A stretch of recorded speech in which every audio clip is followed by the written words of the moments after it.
ঈদের আনন্দ ভাগাভাগি করে নিতে মরহুম ডাক্তার সালামতুল্লাহ চৌধুরী ফাউন্ডেশনের উদ্যোগে এলাকার দুস্থ ও অসহায় পরিবারের মানুষের মাঝে ঈদ সামগ্রী বিতরণ করা হয়েছে। প্রতি বছরের ন্যায় এবছরও ১৫ শতাধিক পরিবারের মাঝে ঈদের খুশি ছড়িয়ে দিতে নগদ অর্থসহ ৩,০০০ টাকা মূল্যের ঈদ সামগ্রী বিতরণ করা হয়।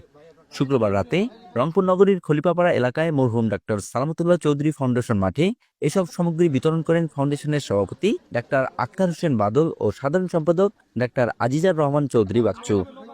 এটা আমার বাবা থাকা অবস্থায় আমরা দীর্ঘদিন থেকে আমাদের জাকাত ফান্ড থেকে আমাদের সহযোগিতা করে আসতেছি।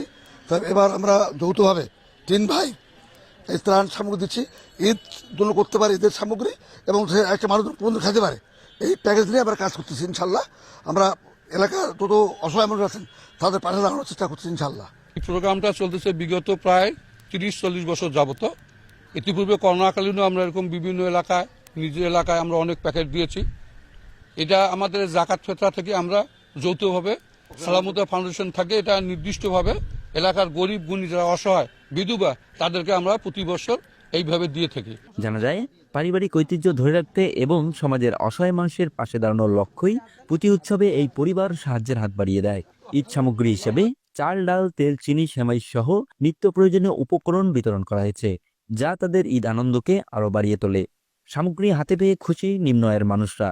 অনেকেই বলেন এই সহায়তায় ঈদের আনন্দকে আরো বাড়িয়ে দিয়েছে। তারা মরহুম ডাক্তার সালামতুল্লাহ চৌধুরী ফাউন্ডেশনের প্রতি কৃতজ্ঞতা প্রকাশ করেন এবং ভবিষ্যতে এই উদ্যোগকে অব্যাহত রাখার আহ্বান জানান। এবারে দেয় বাবা, এটা এটা এটা আমাদের থাকি যায়, একটু ভালো বাবা, এটা উপকার করতেছে এরা, তাই না? আমরা গরিব মানুষ, আমরা কিনতে পাবো।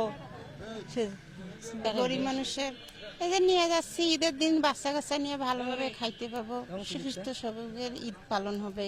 আমরা গরিব মানুষ, মনে করেন আমার হাজবেন্ড যেমন নাই, তা আমার তো এটা অনেক উপকারে কাজে লাগতেছে।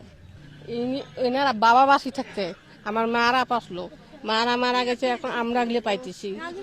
এনাদের আশা করি আমরা প্রতি বছরে থাকি। আল্লাহ রহমতে এরা ছাড়া আমাদের কেউ নেই।